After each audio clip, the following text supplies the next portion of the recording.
Well, these are boom times for European solar, but there's never been quite so much complexity in our industry. Hello and welcome to Roundtables Europe 2023.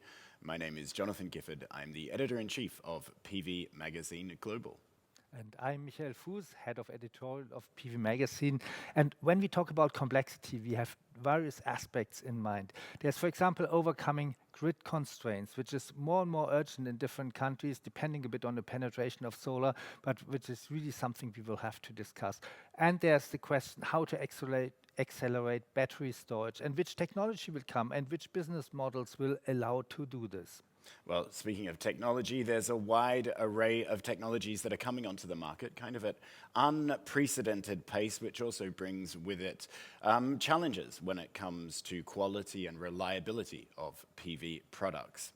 There's also huge price fluctuations at present as well, with record lows being set pretty much every day. And there's the question of how to find more space for solar. Also, in order to decrease the disputes which there is about the land. And therefore, we will be talking today also about floating PV, ocean floating particularly also, and agrivoltaics. And there is the question of how to produce hydrogen, particularly where to produce hydrogen, whether it should be co-located with solar and in which countries. And for this, we will deep dive into electrolyzer developments and the electrolyzer costs. Because of these developments, it depends where to do this. And there, last but not least, we will talk about European manufacturing, how to establish a new European manufacturing, because there are really steps taken today or in this year. And these are the topics of our roundtables this year, PV Magazine Roundtables Europe 2023. But before we come to these topics, we will have a look back to the record year 2023. Jonathan, you have brought something with you. Indeed, a presentation just after this. Thanks so much, Michael. Well, I think so often in the solar industry, we use words like unprecedented or unheralded or record new highs or record new lows. But I really think 2023 was really quite a remarkable year. Fatih Briol, the executive director of the International Energy Agency, he kind of summed it up. He said, solar photovoltaic installations are perfectly in line with what we said they should be to be on track to reach net zero by 2050, which is both extremely encouraging and also a great credit to everyone in the solar industry. Let's look at forecasts and also the kind of track record. This is from Bloomberg NEF. This is historic installations and also the forecast out to 2025. We can see the forecast for 2023, so really just a few weeks' time till the end of the year now, is almost up to 400 gigawatts. That's even in the most conservative of scenarios. Really a remarkable achievement. Actually going back just one more, if we look there, the largest market in the world far and away is China. We can see that that's the orange orange part of the bar there. And Europe is the dark blue, so still the second largest and a very sizable contribution. If we go back in time to 2012, we can see the European market, the dark blue there, was really the very much the largest in the world, which is a circumstances that is very changed today, and actually even as soon as 2023, there was a market decline.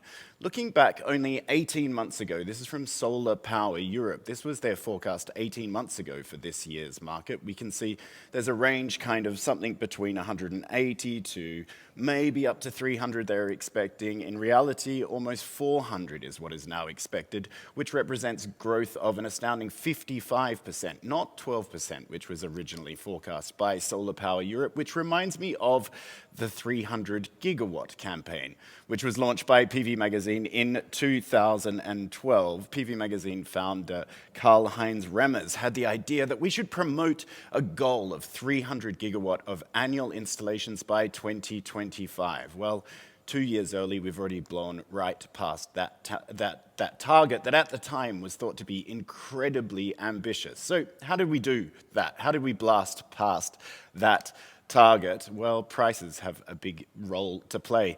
We can see this year has been a year of extremely rapid price reductions, which is going to bring pain, but also going to open up opportunities, new opportunities for solar. Why are prices crashing the way they are? This is data from InfoLink that shows that the manufacturing capacity in the global industry is growing at a remarkable pace. They expect an increase of manufacturing capacity of 80%, up around 1.2 terawatts of manufacturing capacity. Looking a little bit deeper into manufacturing in 2023, we can still see this is the manufacturing capacity outside of China. So that we can see only less than 20% of the global installation around the world, and there is China. Huge contribution to PV manufacturing around the world, over 95% of wafers, which is a very high level of concentration. But we are seeing growth of manufacturing outside of China.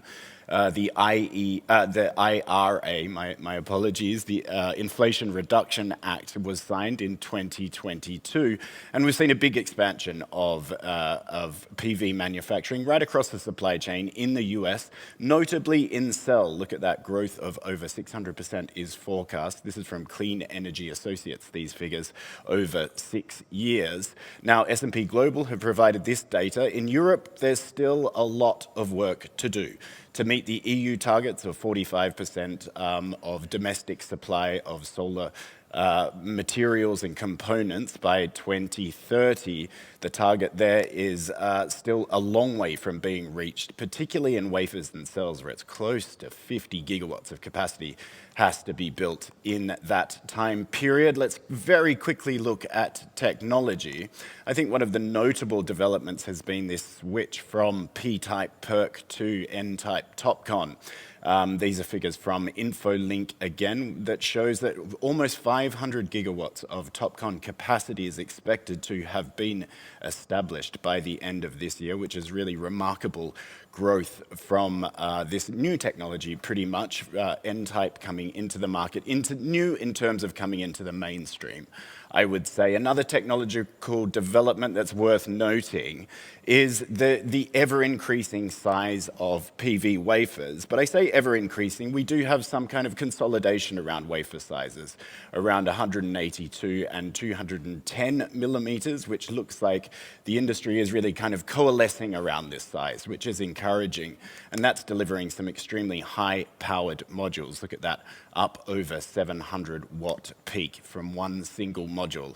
Also a remarkable development. Now, this is Roundtables Europe, so let's look at European marketplaces. We can see that Germany remains very much the biggest market, with some 17 gigawatts of installations expected, annual installations expected as of 2026. These are Bloomberg NEF figures again.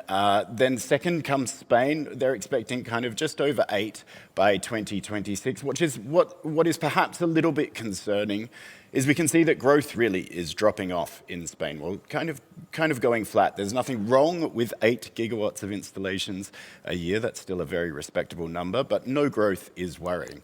That's not dissimilar in Italy, where we see some growth up to 4.5 giga, but coming from a very low base in 2022. And France, we're seeing kind of slow and steady growth up towards around 4 gigawatts. I think worryingly, in some markets, we're actually seeing decline. So Poland was one of the big performers last year and also this year, but now there's actually forecast that market to decline. We've heard of some curtailment in the Polish marketplace, which we'll address in one of these roundtable sessions. And then also the Netherlands. It looks like that there is a kind of saturation point that has been reached in the Netherlands, with this market also declining. There we go, coming up now. So we'll be digging into these European marketplaces throughout Roundtables Europe 2023. And let's look ahead at the program now. Michael, thank you for your attention, and let's hear about more great stuff that's to come.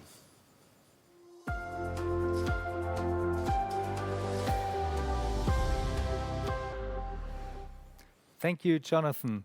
Yes, and we will hear much more about all these topics in the today and tomorrow. And maybe with our discussions, we can also contribute a bit that there will be a stronger growth also in the next years, where we have seen that in some years, in some countries, there Bloomberg even expects a decline. Let's see if maybe we can turn that around.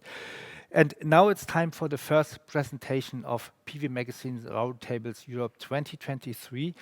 Marco Garcia is the co-founder and Chief Operations Officer of Nextracker. Nextracker is a US-based tracker manufacturer and listed this year at the the New York Stock Exchange, raising over $1 billion of US dollar. And I think that is another indicator which shows us how our industry professionalizes and how it is also attractive for investors, which is important because otherwise we cannot grow.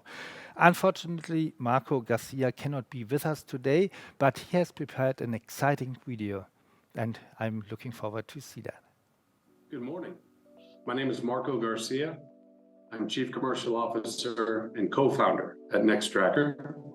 I would like to thank PV Magazine for inviting me to speak for the Europe Roundtable. I'd also like to thank all the participants this morning.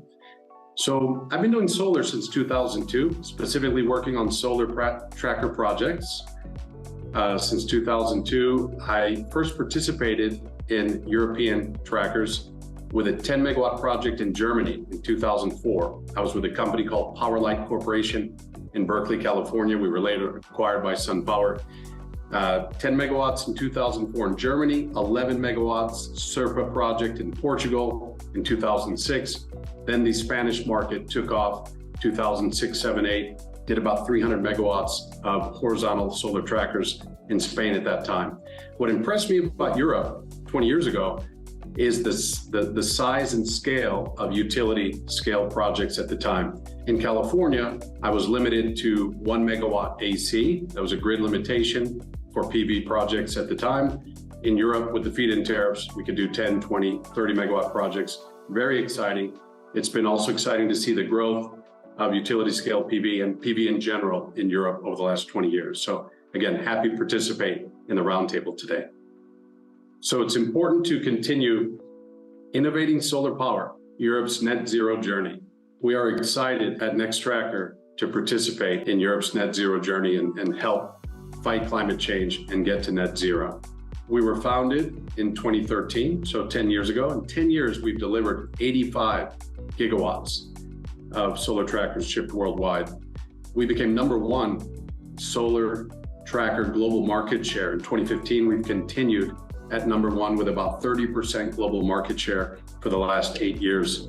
I've been responsible for building up the global sales team, building relationships with customers, developers, owners, EPC partners all over the world. So I'm very proud to be #1 8 years in a row and continue growing solar tracker projects in different markets around the world. We have 200 customers around the world in over 30 countries. So again, very exciting, and we're thankful and appreciative. If you're a Nextracker partner, developer, owner, EPC, thank you for your business. Thank you for your partnership. And if you're not and you're interested in trackers, we want to get to know you and work with you. We have 8 offices worldwide. In Europe, we're in Madrid and Sevilla. And as you see, we're now in 11 countries in Europe. Very exciting. We're up to 4.5 gigawatts. Average solar tracker capacity is about 50 megawatts, but exciting to see the growth in Eastern Europe now, in Romania, Bulgaria, Hungary, Scandinavia. We're now in Denmark and Sweden, the UK, new tracker markets, right? In addition to the traditional tracker markets, Portugal, Spain, Italy, and Greece. So really exciting, and we're focused on continuing to grow in Europe. So at Nextracker, our mission is to be one of the world's leading energy solutions companies, delivering the most intelligent, reliable, and productive solar technology for future generations. Our vision is a world powered by renewable energy where clean, affordable power is available to all. We're all on this mission, and we work hard every day with all of our other solar colleagues around the world to help get to net zero, to help really change the global warming, get to lower temperatures for future generations. So Europe is obviously aware of climate change. It's in the news every day, and the need for energy independence. This is significant in Europe. There's become more awareness for renewables, not only solar, also wind, just ways to be able to produce energy independently in the European continent. So Euronews, COP28 is happening right now. We must be ambitious with climate change goals. The Financial Times, EU legislators vote to sharply increase the bloc's renewable energy target. Absolutely, great news. Italy hit 3.5 gigawatt of solar installations earlier this year in 23. And then in 2022, 46 gigawatts of new solar in Europe. So Europe's aware, Europe is leading the charge, and we're right here. We're excited to work in the European market and help fight this battle together. So a spot of really good news, Portugal. Portugal ran on 100% renewable energy for 6 days in a row in the month of November, just last month. So this is exciting. Portugal's been a leader in renewables, in wind and solar for many years, and it's exciting that it's possible to run the entire country for 6 days on renewables. I understand they also exported energy to Spain during that time. There's bright spots. Our success is attainable. Portugal is showing us how. So growth of solar in Europe, this is really exciting. Since the Russian invasion of Ukraine, there's a need, a demand to not use Russian gas to gain energy independence. So we're seeing not only the growth of solar in general, but the solar tracker market going from about 1.8 billion this year to estimated 5 billion in 2028, so 5 years from now. Some of the key trends in helping drive this demand is PV module prices are dropping. There's a glut of capacity. There's significant inventories in Europe right now. We need to work through those inventories, get them out onto projects. Utility scale projects absorb a lot of those modules. But what's driving a key factor of reduced module prices is driving down LCOE, levelized cost of energy. So this is good for our industry. Solar trackers growing quickly, CAGR of 22% over the next 5 years. And as I noted in the Europe map earlier, we're really happy to see new markets embracing solar trackers, utility scale solar, especially Eastern Europe, Scandinavia, and the UK. We're welcoming every new solar tracker market in Europe. We're trying to participate and get out there and train people and work with new customers, the new markets to keep growing solar and especially utility scale solar trackers. So we talked about winning on economics. So solar is already leading the charge with onshore wind of lowest levelized cost of energy, so LCOE. Let's take a look. In conventional power, gas combined cycle gets down to about $39 per megawatt hour on the low end. Solar PV utility scale and onshore wind getting down to $24 per megawatt hour. And we see with the decrease in PV module costs and the decrease in solar in general, with innovation, with competitiveness, we see a roadway to continue reducing LCOE. So this is a great slide put together by Lazards. I believe this, we live this all the time. Rooftop solar, community and CNI solar, what we call DG, distributed generation, they're also competitive and they're important because the gigawatts of solar need to be on all three types, on the roofs, in the CNI space, and utility scale. But our focus on utility scale is really driving down costs of solar at the large scale.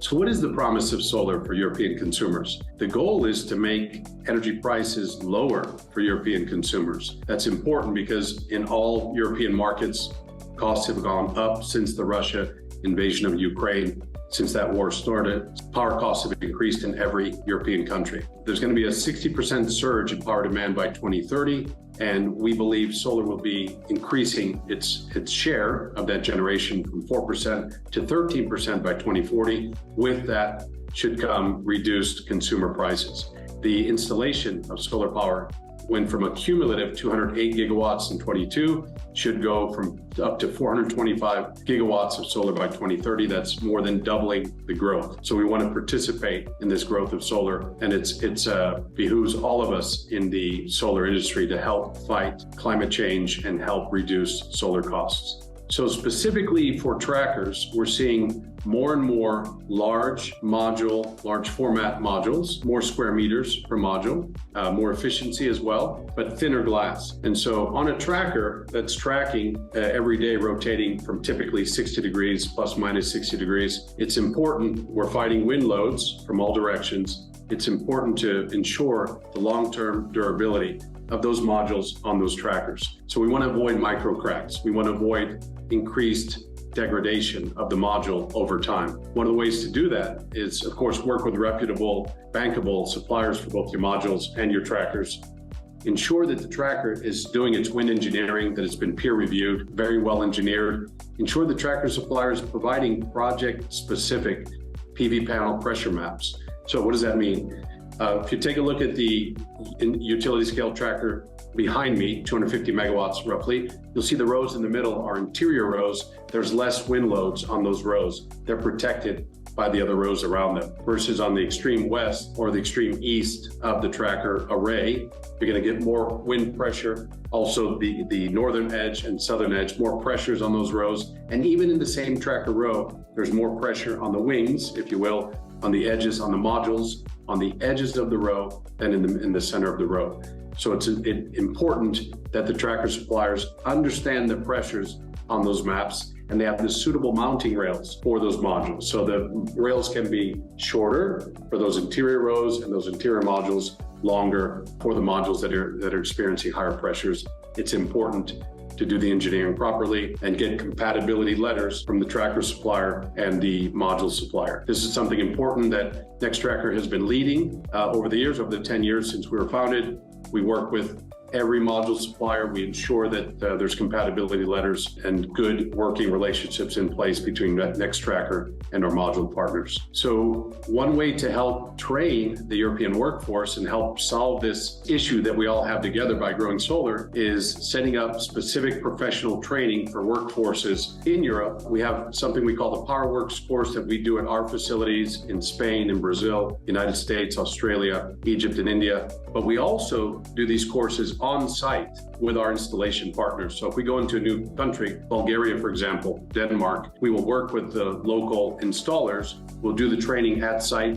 We build what we call the golden row, the first row of the tracker plant. We build that together with the installation partners. We do the training on site. People become certified. And this is important for all of us across the solar industry, whether it's fixed tilt, whether it's trackers, whether it's roof mount. We need to continue training the workforce, bringing up young workers to become professionals. And we need the manpower. We need installers. If we're going to meet these aggressive goals, we're going to need more people transitioning from other industries into the solar industry. So we're helping lead that with significant professional training. Here's some images of our installation facility in Salamanca, Spain, our PowerWorks Installer Training Academy at Mainz with our partner there in Salamanca, Spain. So here's a call to action.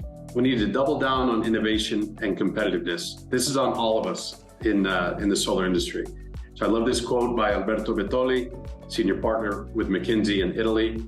While there's a potential pathway to competitiveness, companies producing solar PV products in the region will need bold aspirations and turn every stone to become competitive. That is correct, and we're doing this all the time. This is what we live, innovation, uncovering new ways to be more competitive, to reduce cost, and help solve real-world issues in the field.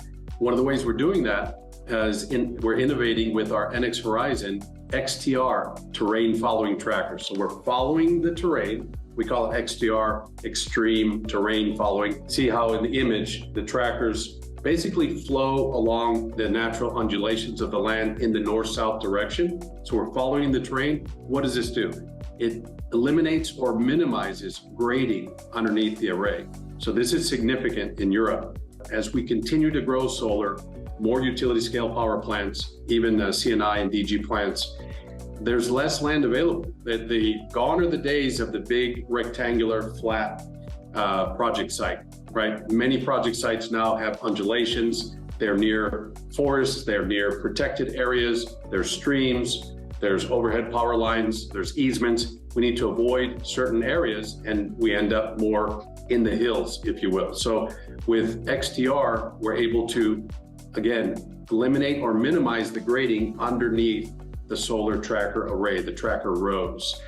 The service roads for the tracker plant and the substations will still need to be graded so that you can service the tracker plant, asset management, access to your substations and inverters, etc. But underneath the rows themselves, the tracker array, it's possible to leave the land undisturbed up to a certain point, up to certain slopes. And this is good for permitting. It's good for avoiding erosion. It's good for water runoff. So it solves many problems. It's good for the EPC. It helps them start the construction sooner. They can get to driving piles and installing trackers and mounting modules faster if they can minimize earthworks up front. It also saves them millions of euros on your large utility scale plants. Again, for the developers, easier on the permitting, less disruption of the land. So we like to be light on the land with the NX Horizon XTR. Another innovation is agrivoltaics. We understand agrivoltaics is extremely important in Europe, especially countries like France and Italy, where it's becoming a requirement in many areas to get permitted. You have to have dual use agriculture with your PV plant. We have a great example in Italy, Zero Generations, 70 megawatt agrivoltaic solar plant in Lazio, features NX Horizon trackers. So this is a beautiful solar plant. They use about 65% of the land under the solar plant for farming, and they were able to use about 135 hectares. So they're using the land, it's producing crops viable for farming and producing clean energy. So this is a great example of the 1P tracker, so what we call one in portrait, right? One module across the tracker torque tube and allowing agrivoltaics to happen simultaneously with clean power plant production from that tracker. On the right side is an example of our facility in Brazil, in Sorocaba. We have the Nextracker Center for Solar Excellence, and we're doing agrivoltaics R&D. We're planting certain crops. We're understanding which crops can grow in between the tracker rows, which crops can grow underneath the tracker. So some crops grow fine in partial light. These are important things we're learning that we're sharing with our partners. We want to support agrivoltaics, and we think that it's important to continue to innovate. So I'd like to thank you again, PV Magazine, for inviting me to speak. It's been a pleasure. Thank you for all of you to participate in the Europe Roundtable. Nextracker likes to be a part of this mission that we're all on together with all of our solar colleagues, not only the 800 people or so at Nextracker, but all of our partners, our EPC partners, owners, developers, third-party engineers, module suppliers, inverter suppliers, everyone working in this industry together. It's important. We're all solar warriors in the ecosystem on the same mission, helping fight climate change, helping get to net zero. I love this image here. It's the York Solar Farm by GridServe in northern UK, and they've taken advantage of our True Capture software, where we eliminate shade and improve capture of light during diffuse hours, as you see here, a diffuse day. Thank you again, PV Magazine, for having me. Impressive journey, what we have just seen. Thank you very much, Marco Garcia, COO for Nextracker, US-based tracker company. I want to thank also very much to our events team headed by Frederike Egerer, and she will now walk us through the platform which we are using this year. I think it's the first time this year that we are using this platform, and so you can increase your user experience even more. How many experts we had to manage on this platform now? Good morning, Michael, and good morning, everyone. We had to manage quite a few, actually, Michael. So we have 59 speakers that we're welcoming over the next 2 days. And I really think that it is a program unlike anything you've seen before. And our team and experts have put in a lot of work to inform you, our dear audience, about the hottest topics in the European solar and storage industry. So as I already said hello, but before I move on, a very warm welcome from me to our event, the PV Magazine Roundtables, Europe 2023. I am Frederike Egerer, Head of Operations at PV Magazine, and my team and I are the ones behind the scenes dealing with the logistics and operational details to ensure that everything is running smoothly. So, since you're watching this, I assume you've made it to our platform, so well done. However, if you are experiencing any troubles in the next days, please let us know in the live chat right next to the stage. My colleagues are in the wings to help you out. Today, we're also going to talk lots of facts, interesting ones, and I expect some of you have questions. So don't hesitate to share them in the live chat. We always want to hear from you. We'll take notes and collect your questions. But please understand that due to the tight schedule that we have, 10 sessions after all, 6 of them today, we won't be getting around to answering them live. Over the next 2 days, there's also lots of ways that you can get involved. But right now, I'm really curious to hear where you are joining us from today, so let us know in the live chat, please. And Michael and Jonathan have mentioned it already. We have 10 exciting sessions curated by our PV Magazine editors. So make sure not to miss one by adding it to your own personal schedule and calendar. Head over to the agenda on your right-hand side. You actually don't need to close your window right now. Just on your right side, it pops out, it slides out, and you can create your own program. You can also always see what's happening on the platform by checking out the live feature on the top of your menu bar. And this afternoon at 5:15 Berlin time, might be morning for some of you, depending on where you're tuning in from, you can wind down after our intense program and participate in our interactive conversations in your preferred language. Our European editors have invited experts to discuss critical topics from our program in even more detail. So we invite you to be part of our networking sessions in German, Italian, Portuguese, or English, your choice, to conclude your day on a collaborative note. You can join them in the respective room, once again, at the top of your menu. Additionally, you can network with thousands of your fellow industry peers. Via the People's tab on your right, you can matchmake during the breaks. We have a few, so don't be afraid. There's not just going to be full-on content the whole day. Set up a meeting one-on-one at a time that suits you, or you can join the lounge during the breaks. And speaking of collaboration, if you think today is interesting, you can also spread the word on social media with the hashtag RTEU23 and tell your peers not to miss out on this program. And before we're diving into the first session, this event wouldn't be possible without the support of our industry. I want to thank all of our partners for their contribution to today's program. You can see all of them behind me. I specifically want to highlight our lead partner, Nextracker, and our platinum partners, Astronergy, Lithium Energy Storage, Jinko Solar, Longi, Solar Edge, Tongwei, and Trina Solar. Thank you to you and all of our gold partners for your support and contributions to this event. We're really looking forward to it. Our partners have also added lots of information for you, the audience, in the expo area. So during the program breaks, go and check out their virtual booths and continue your industry deep dive. I am pretty excited about this year's program. So without further ado, let's continue with our first session, Quality Under Pressure, Handling Harsh Environments.